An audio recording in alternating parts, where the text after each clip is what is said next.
David Arthur Johnston, thank you for joining me in the trenches. Really happy to be here. Quickly, what is your background? I'm a anxiety-ridden high school dropout that did acid and figured out what God looked like. Subsequently, was in a position where I saw somebody needed to stop using money, and I was in that position. Yeah, that money ultimately, it's not a dogma thing. It's not a religious fast. It's money's actually ever more than 51% bad. Like, money is not a neutral thing. I'm trying to think where to even start. You said that it's not a dogma thing. So let's just start there. What do you mean by that? That it's not a religious excursion. It's more of almost anarchistic, but more right place, right time. Like, I grew up poor. When I was 12, I figured I'd have to learn to drink coffee without sugar, just in case I wouldn't be able to afford it. And I was always very minimalist and objective and clinical. A bit of a fuck up, really. I couldn't really. I had no real skills beyond perseverance. So when you talk about money, because it seems to be a relative concept. I live in Africa and I see a lot of poverty around me, but I've often said that poverty only exists in relation to materialism, because you could ask the question, is a bushman poor? And you could probably say no. Absolutely. Well, there's a giant con going on. Like the fantastical or absurd reality is food grows on trees, and we're light. Well, we're angels essentially, but I'll get into that later. That it's not human nature per se. It's more this grand delusion that's been imposed on us that touches each human individually, globally. It makes us a bit nuts, and so we basically, money is an arbitrary thing, and when we depend on it, like, we're not allowed to adapt for survival's sake without having money as a necessity.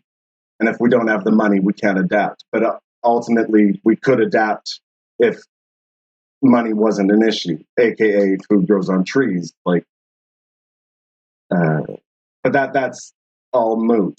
Like ultimately, it's not about creating a better world. It's about rathering death than not being noble. You used the word anarchistic, and I think that's very profound, because anarchy means without ruler.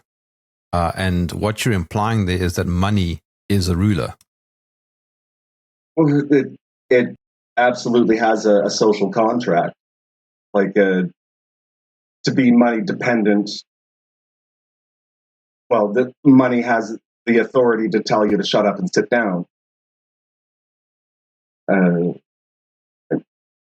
So patience be with us, because if I'm not crazy, and money is actually more than 51% bad,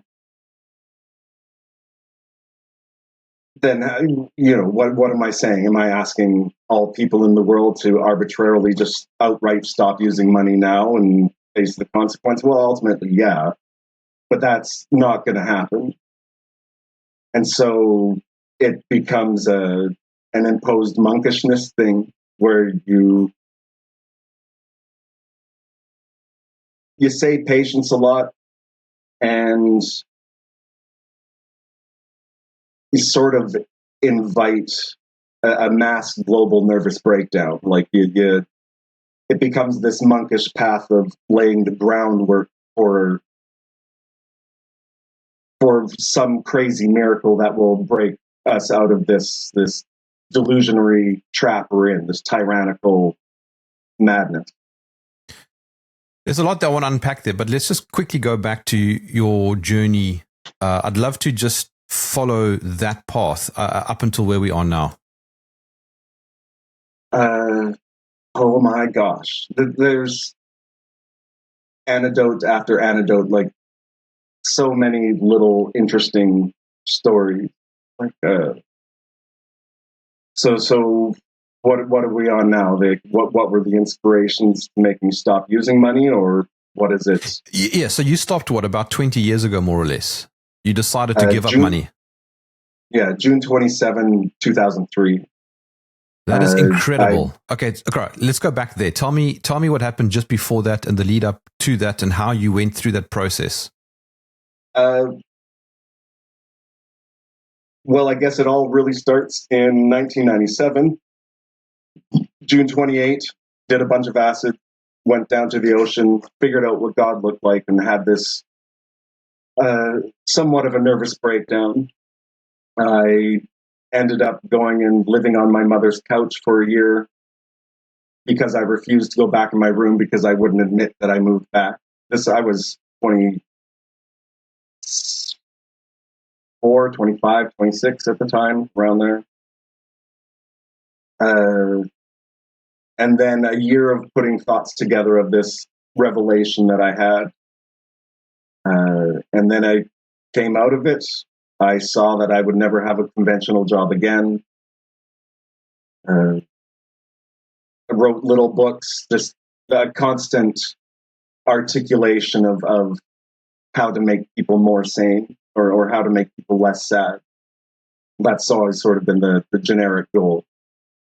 And so I had an uncle in Victoria, ended up in Victoria, told my mom, yeah, I'm going to go to school. I never went to school. I got a job baking down at the ocean every day, like country kid from central Alberta, in Victoria, beautiful ocean, developed marijuana habit, the coffee routine. I was baking, so I was getting up at 4 o'clock in the morning and off at noon. Beautiful hippie chick up front that I fell in love with, and she says, do you want to come smoke a joint with me and my boyfriend? And I was like, yeah, that would be wonderful. Yeah, anyhow. And so I have all these beautiful experiences of a young man growing up, first time alone in this beautiful place, but still very conscious, a desire to always be whatever, learn conscientiousness, whatever. I always wanted to be smart. And then through a series of adventures, I went to Korea, came back, had a nervous breakdown, had a motorbike, gave it away. The fellow who I gave it to gave me a bunch of acid. And at that point, it became I needed to put myself in a position where I had no responsibility. Like I always was responsible. And so I gave my job a month's notice and all of this. And so I didn't know what was going to happen after I had my epiphany. Like I was going to sit down, do acid, figure out what God looked like. And then I didn't know what was going to happen after that. And so I did, went a bit nuts, and then ended up back in Victoria in 2000, meditating down at the harbor every day. It's a very touristy town, so there was always very much an international crowds walking by every day. And so multiple conversations about the meaning of life every day for 5 years, 10 hours a day. I was sitting down, like 2 to 10 hours a day, I was sitting down there every day. Then I met wonderful people. There was it's convoluted. Forgive me. There was a tent city in 2002 on the lawn of the legislature building. After 4 days, it was students protesting student tuitions going up or somewhat, but they set up tents. And after 4 days, I realized they needed my help, or I presumed they did.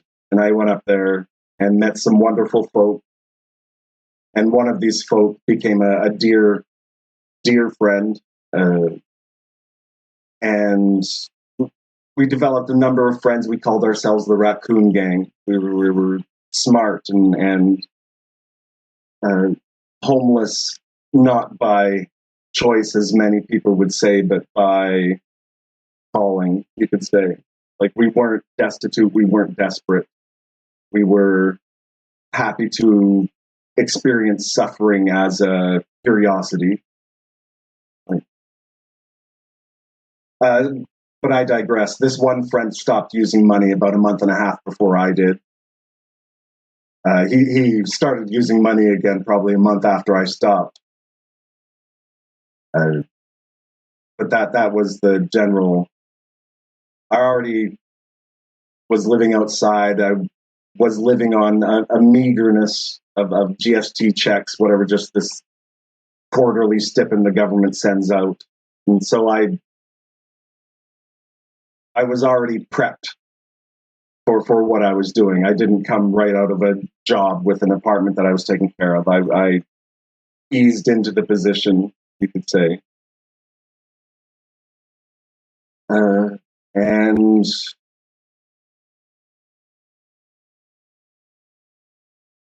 from then on, I just became the guy who doesn't use money, who says patience a lot, talks about the nature of existence and God and stuff. You live this way in a materialistic environment. I mean, it would be different if you were living like this, let's say in the middle of Africa somewhere, right, where it's very broken down. But you're living in a first world city. Yeah, well,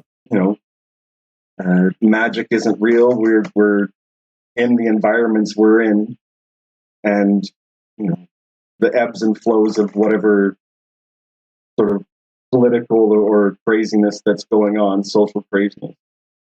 That, yes, it's it is a first world thing, and there are, I don't know what you could say, that there's no shortage of free coffee. Like the homeless people have attention. I don't say care, but they have attention. Sorry, why? What do you mean by that? It's a corporate thing, and it's another whole thing that ultimately the corporate tough love equates to a science of least care possible, and that's felt. And then you add on top an addiction epidemic, which I see as consciously imposed, but we don't have to go there right now. What was it? What was the origin of that thought? But on a practical level, I mean, how do you live? Right now, you're sitting what appears to be in a house with a computer. Now, if you don't have money, you don't have those things. I have friends. Right. Okay. Which it's a fascinating, really, just the almost a document or a proof of karma. Not that I depend on karma, but it's kept me alive to this point. When people know you don't want their money, it's easier to make friends. That's true. Yeah. And also, I got the monkish stuff, and so it can be intriguing. Like, humbly, I'm an interesting person, and that some of that just goes to the character that I've become, just an aspirant of nobility. Like, just the if I'm not going to use money, I may as well go full good.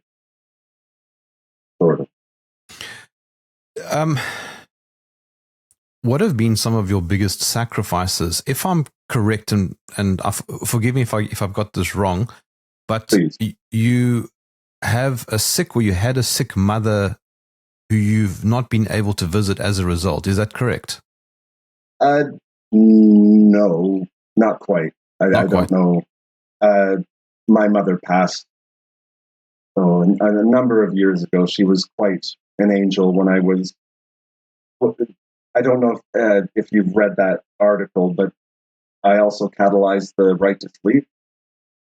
That's the no, which is why I probably got my wires crossed here in doing my homework. I apologize if I've got some of the facts wrong. During this campaign to, well, whatever, we got the Supreme Court in BC to acknowledge that sleep is a right, and therefore tents became legal, and I became the most hated man in corporate provincial area of almost global almost.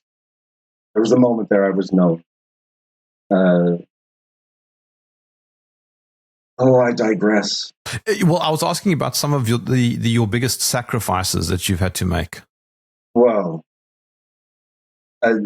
it's always a perceived sacrifice. Like the path that's laid out before me is the only thing I could ever have done. There are very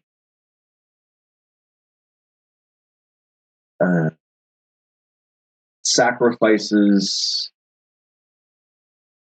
heart-wrenching, and always a lesson in patience and seriousness. I have a couple kids that I haven't seen in 13 years. Not as an abandonment. I just have to finish this job first. They're happy, healthy, living on the other side of the island. Mother and the boyfriend or husband, I'm not sure.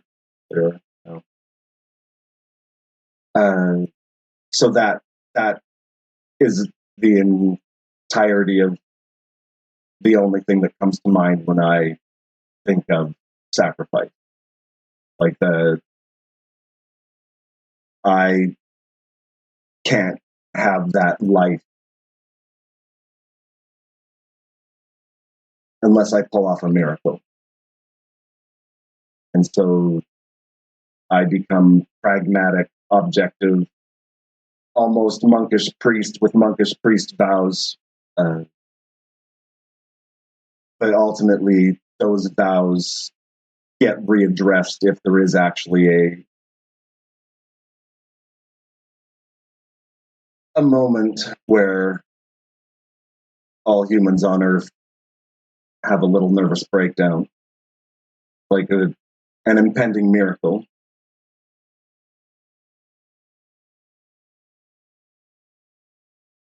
I see it as objective normalization. Although I've been running around in my head for so long, I know how it sounds to people who are hearing it for the first time.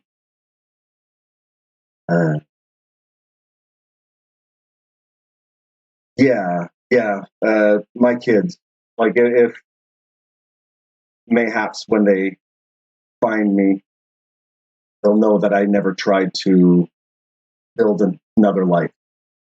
Like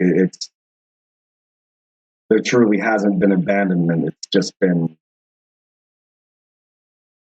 well, we're in hell, and their dad saw how hell ends, and take that as people will take that as they may.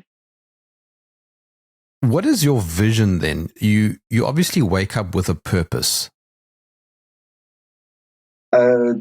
Well, basically, ultimately, evil is not real. Like categorically, evil is not a real thing in existence. There is insanity that wants to be perceived as evil. Ultimately, the entirety of all of existence is a single object, which is made evident in a leaf's inability to fall randomly. AKA everyone is nuts who thinks free will is real.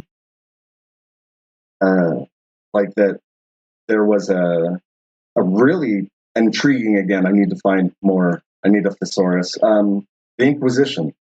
Like, no one on earth would think free will is real, but for the Inquisition burning all of the heretics who said humans were not exceptional. Like that.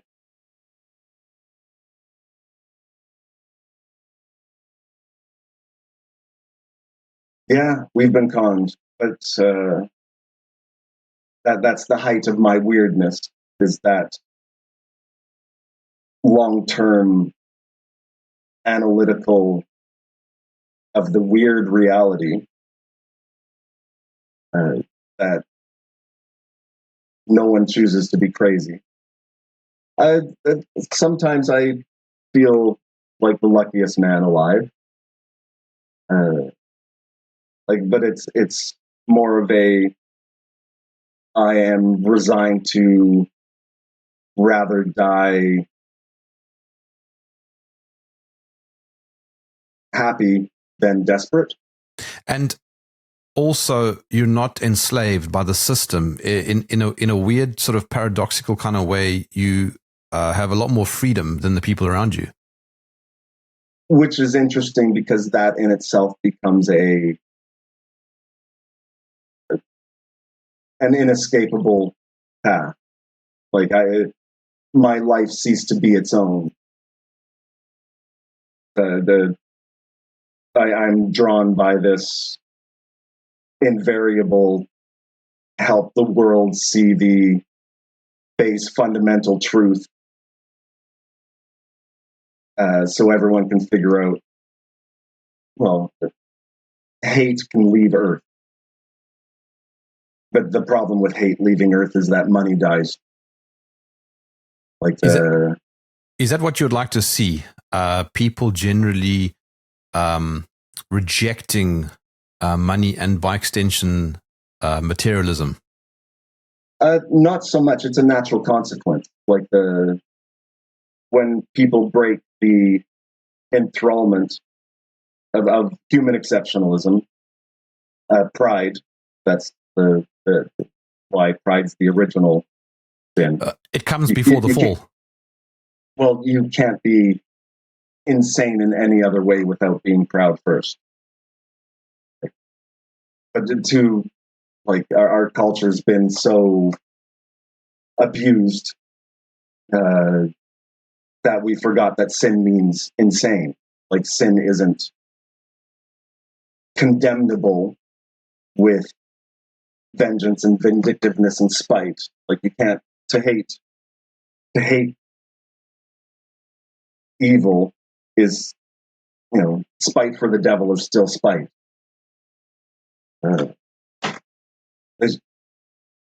My brain's like a messy desktop.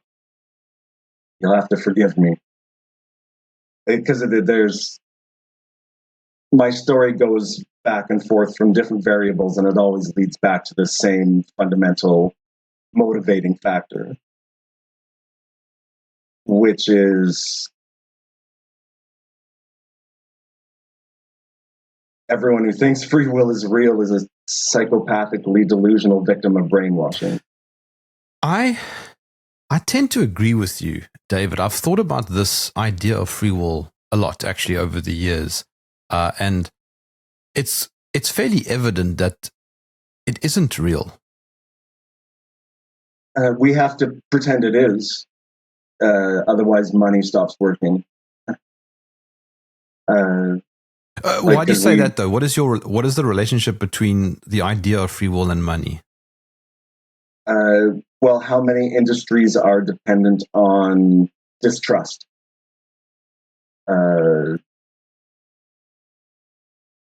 Basically that. Like an enlightened society will find itself unable to stomach arbitrary money dependence. and that's what it is. It's sort of interesting. It's like democracy. Like democracy doesn't work. Democracy is sort of a tyrant's wet dream. It's theater.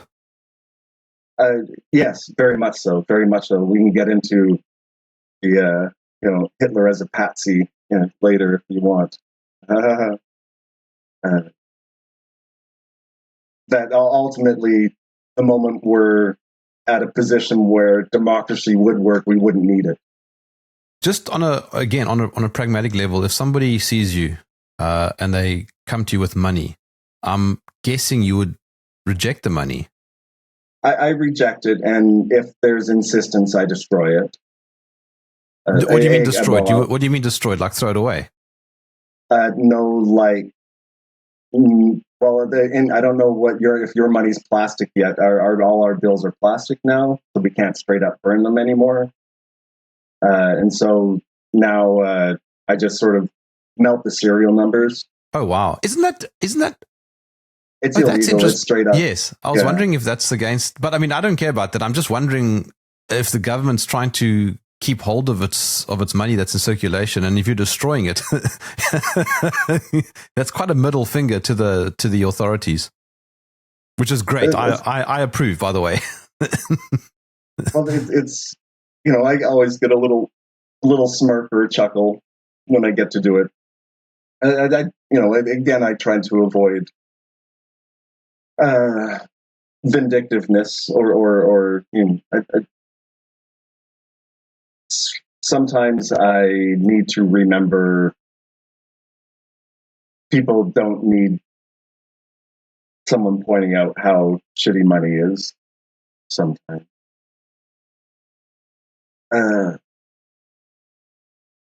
Yeah. You correct me if I'm wrong. Did you try to run in a local election? I've run for mayor twice in Victoria. I don't know what to make of that. How do I ask questions around that? What what does it mean if you become mayor and you don't have money or you're opposed to money? I would act as the city as far as mayoral things of okaying budgets and whatnot like that. As far as a paycheck, I'm sure the mother of my kids would be easily grab it.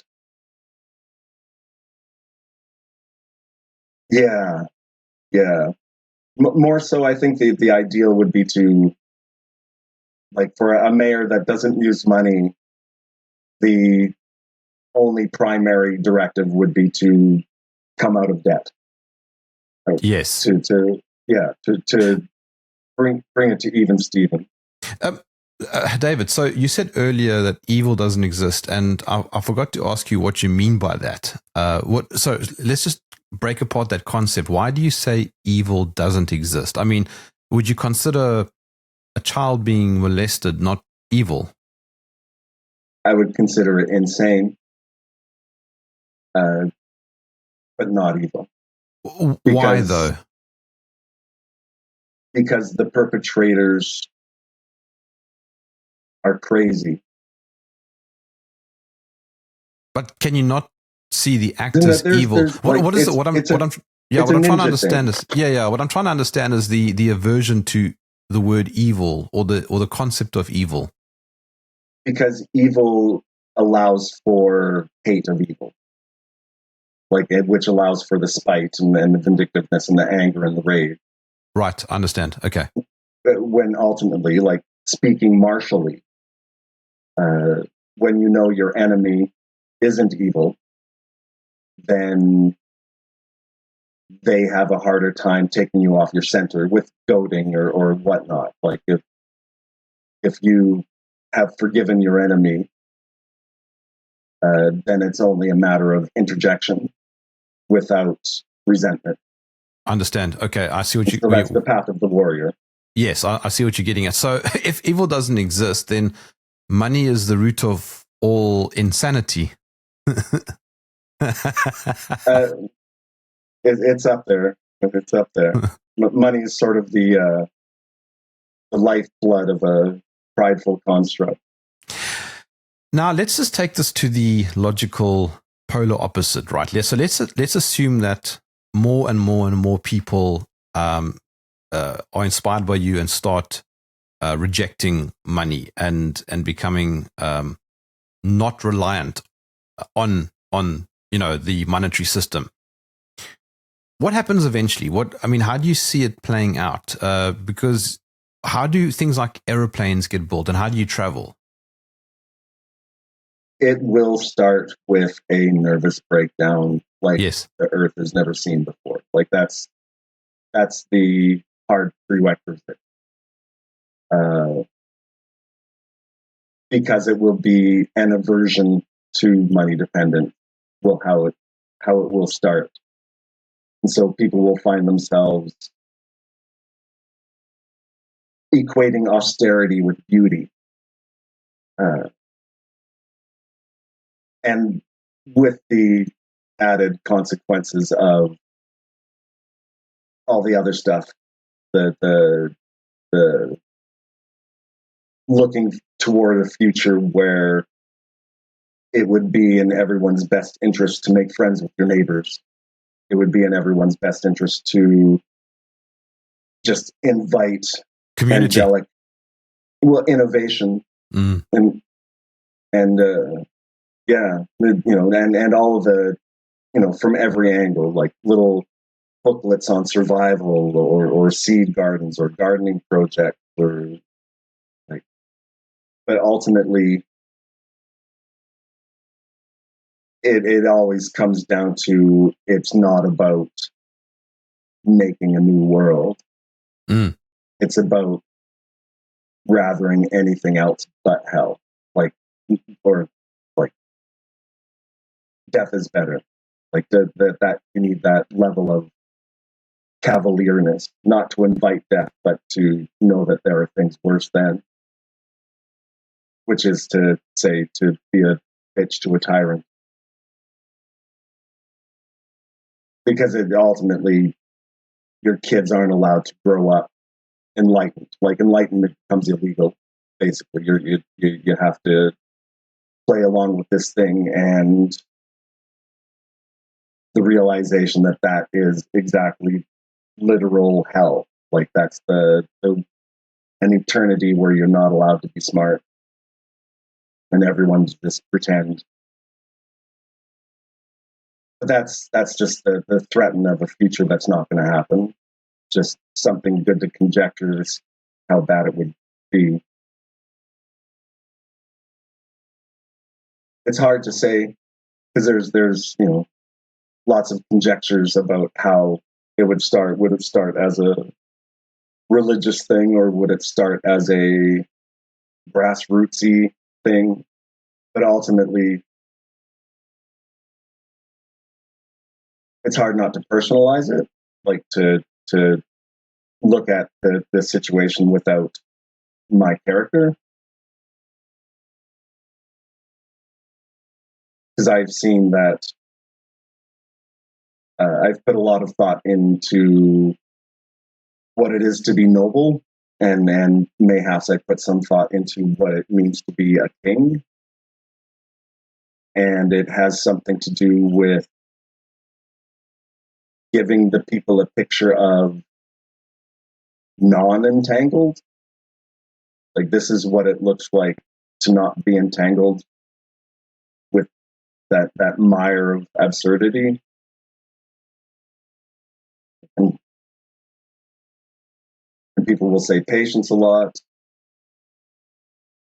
Well, there's so many, it's almost chaotic if chaos was real. The variables. There's, a lot of people who are seeing the world is worse and worse and worse every day with like loudly and profoundly, there is no hope. I'm never going to, have a home, let alone live in a world that's not, having this grand soap opera to have a genocide happen. All of this.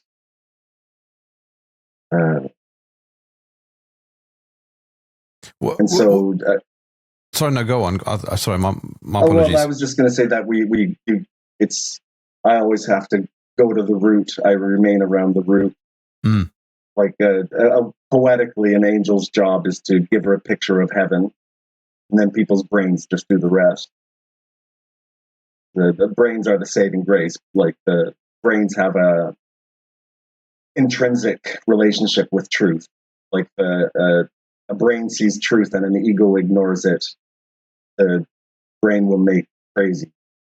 Like, and so ultimately, we don't own our brains in that regard. It's easy to conjecture, hell as a reality. Just the shoulder to shoulder, no fresh air, no fresh water, lineups up the mountain to get a little bit of beauty.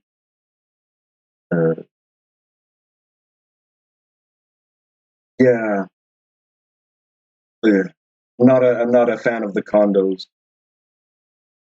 No one is wholly bereft of a soul or whatever you want to call it, soulishness.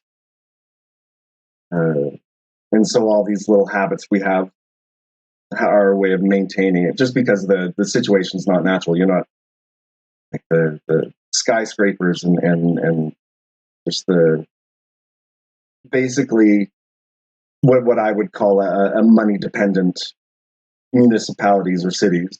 Like it's absurd and will always fail. Like people need to have the option of being able to sustain themselves. Like every resident needs a garden.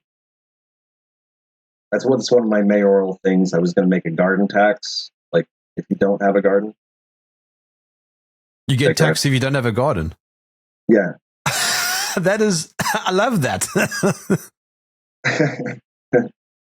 We'll see how it flies.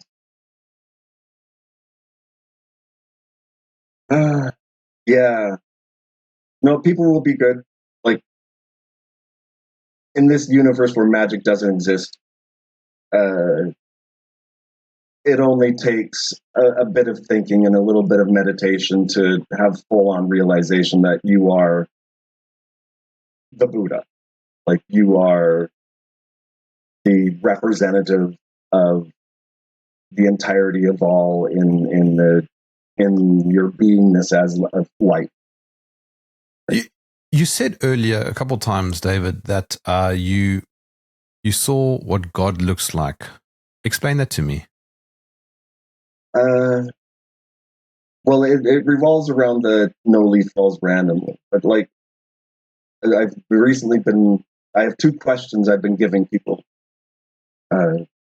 Basically, do leaves fall randomly? And how many things are there? Do leaves fall randomly? I'm guessing the answer is no. No, they don't. Yeah. Yeah. And how many things are there? That I don't know. Well, that no leaf falls randomly means literally the entirety of existence is a single object. Like we are expressions of the singular motion. Like life is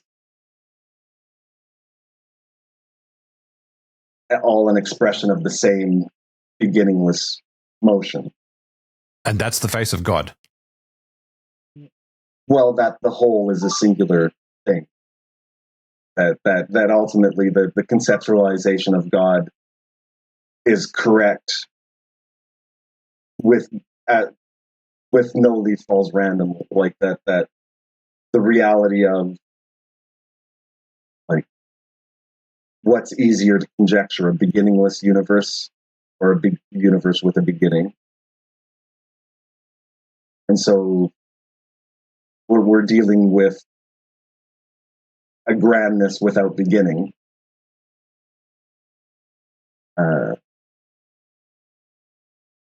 But we're, So what went wrong?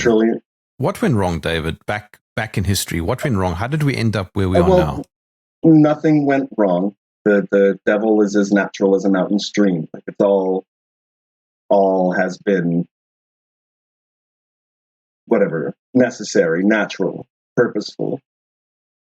But ultimately, the apple was fire.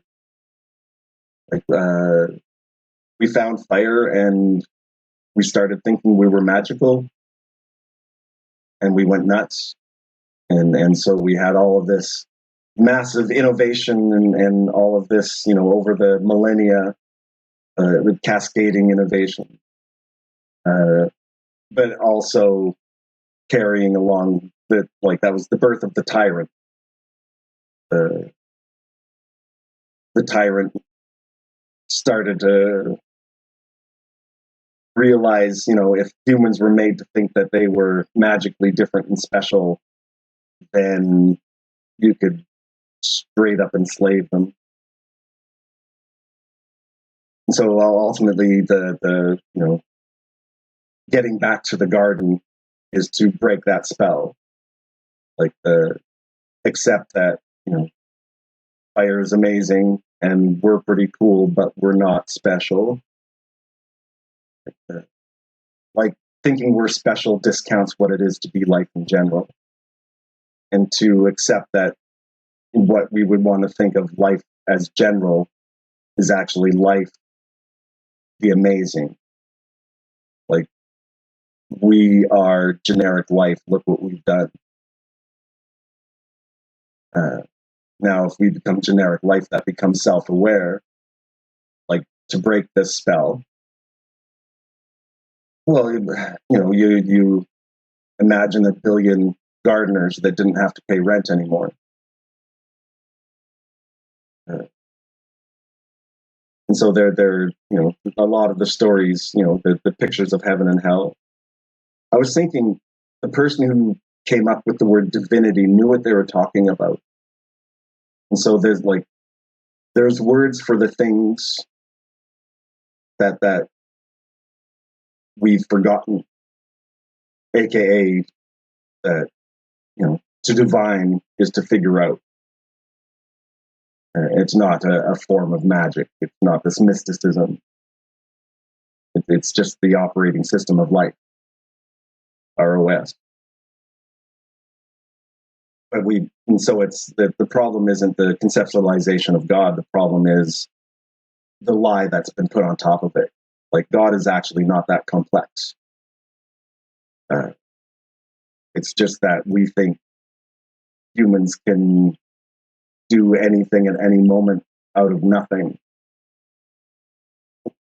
which allows for this mysticism of thinking that they could do evil things, when in fact everything anyone ever does is the consequence of all of the experience that led them to that point. Like, nothing comes from nowhere.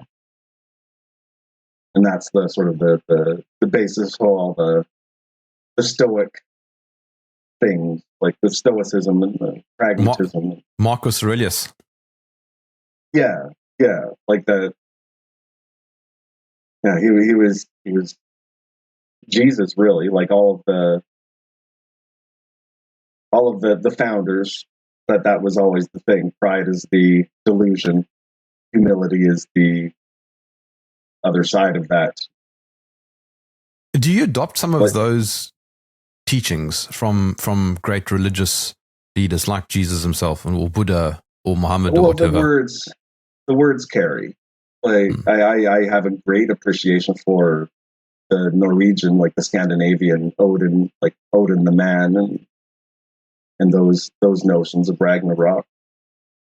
Like, I see Odin as, same as Jesus, same as Muhammad, same as Guru Nanak and the Sikhs. Like, they all sort of saw what I'm saying now, like just that we don't choose, we divine. Like, you'll find that hidden in the bottom of most Bibles and whatnot and texts. That there's nothing, nothing comes but for God. Even Bill Hicks. I digress. He was very funny. Okay, he was wonderful. A real angel. Like he helped a lot of people be smart. David, on a day-to-day basis, your engagement with people, how is it?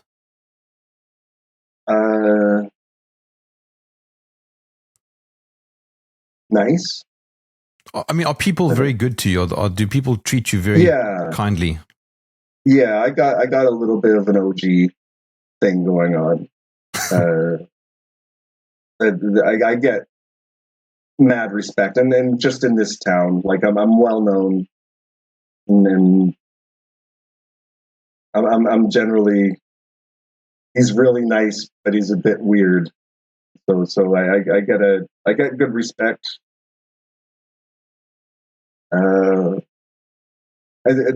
Sometimes madness. People don't like being told that rage is arbitrarily an embarrassing tantrum. Like that, there's no such thing as righteous rage, which is an interesting one. That brings the idea of exorcisms. Just there's really something. If you know. Yeah, when you said righteous rage, you mean like getting angry at what you would consider to be an unethical act. Right. Like the more and more you're imbued or whatever with the understanding that nothing comes from nowhere. So if somebody walks past you and they just randomly start beating you up and I get angry at that, that would be a righteous rage. Well, that would be a want of a righteous rage. Like there's really no such thing. Okay. But like rage is ultimately sophomoric. Which is always, people who are ready to rage, they love hearing that. There's it's interesting though, just the mid exorcism, though, you might get punched, but the punch will always be pulled because you can't hate something that can't hate. It's another ninja thing, like like Jesus was a ninja. Turn the other cheek. Rather be dead than afraid. And then you get mad respect. Like people, like if they have some uncle or something in their past of some coolness, they'll attribute that to you. And then they can't rage at it. It's an interesting thing. Like you invite the devil to do its worst. And then the worst thing the devil could do is bring more attention to you. So the devil leaves you alone. Oh, patience be with me. A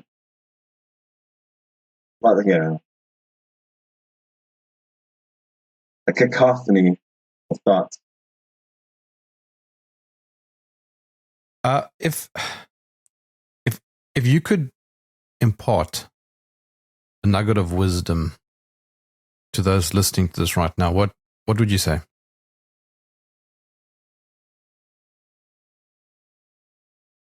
The go-to is patience be with you. The next is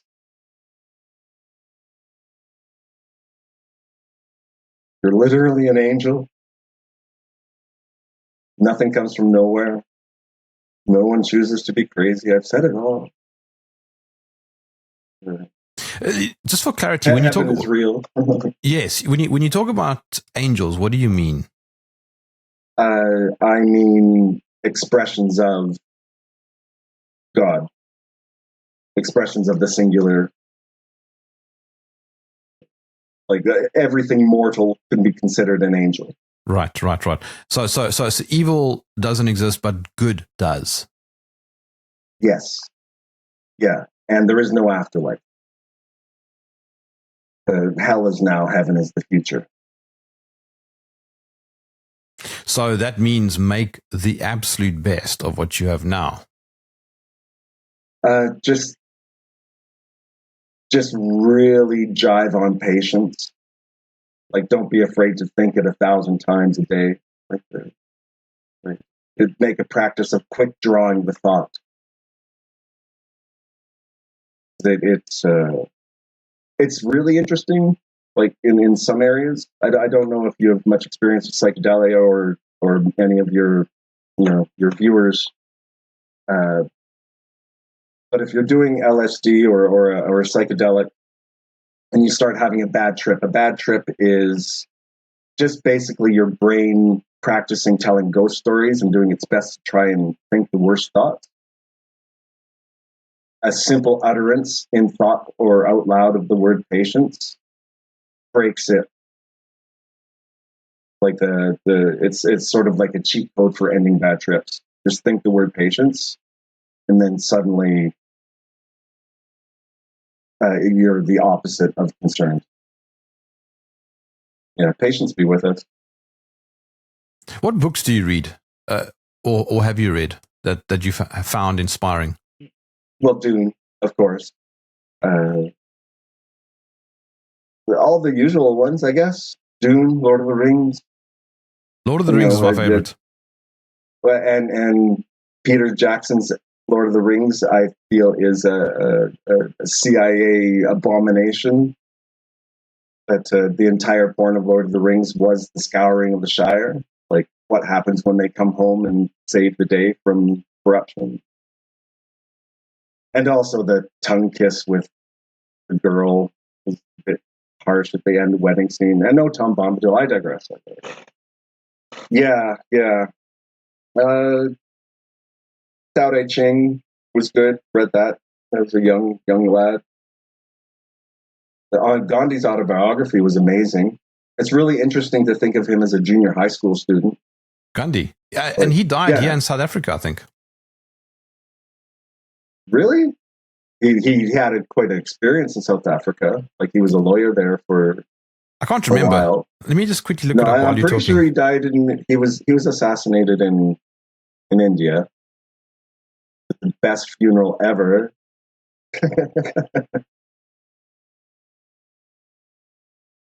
But he was good. He tried committing suicide. Yes, sorry. I just checked now. He died in New Delhi. My apologies. But he did spend time. He did spend time in South Africa. Well, yeah. He was a lawyer there. He tried killing himself once when he was a kid. He and a friend went down to eat poisonous berries because they just couldn't take life anymore. And then he got a little bit sick. And then afterwards, he had no sympathy for anyone who tried suicide. David, so because of your lifestyle, you are in many ways disconnected also from what's going on in the world, or are you? I have a device like that someone gave me a nice device, so I'm very well. I see what's going on with Israel and the Ukraine and Russia and I see like the whole show. I'm pretty sure Hitler was a patsy. Like, I'm pretty sure they made Israel. They had the move planned before World War II. Before World War II started.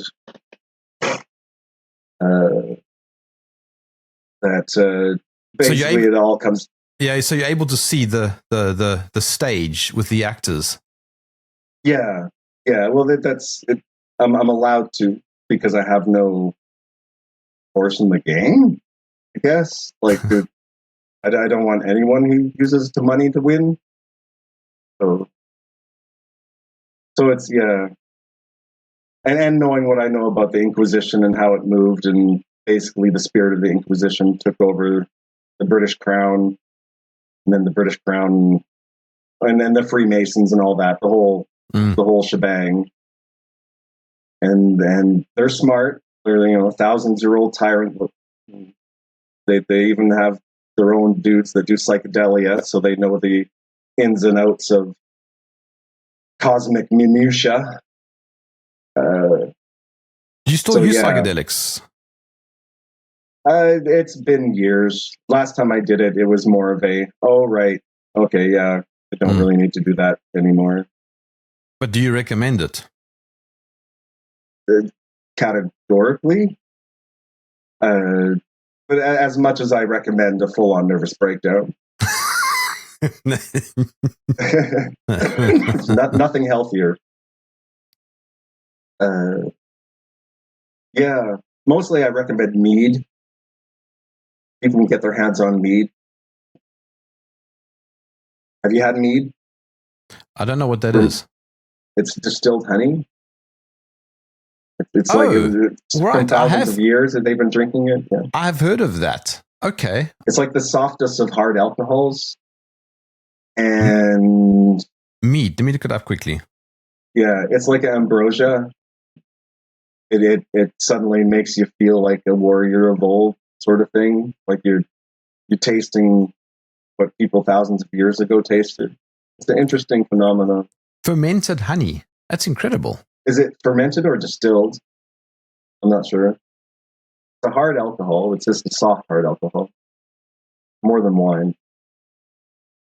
Anyway, I don't. I'm going to stop saying digress. Yes. Well, I'm going to come in for a landing here. I discovered you on, weirdly enough, X. Is that the only place that you can be followed? Other than where you actually live. Yeah. No, I'm on Reddit, YouTube, under the moniker Rackman. Willing to expound on anything your listeners would be interested in, aka I've been doing this for over 20 years. I've had all of the little conversations and accusations. Like, I walk on sidewalks which had money in their construction. Friends buy me things, and I have no qualms with making my friends bankrupt. Like, but I don't buy or sell anything. For the last year and a month, I've been sitting down in front of our legislative buildings with a sign. I saw that. I saw that picture. Yeah. About 7 months into that, I saw this piece on what good is the monarchy. And it occurred to me then that I had been doing Charles's job for the last 7 months. And so I started wearing a crown. And I've gone all in. Because the reality is, I don't know anyone who knows the nature of existence more than I do. And I use the internet. So I've taken that moniker as well. So we'll see where that goes. Thank you for joining me in Trenches. That was great. It went fast. And wonderful to meet you. I saw some of your stuff. You're all right. I like you. You're good. I like that you've been kicked off platforms. That I can trust you more.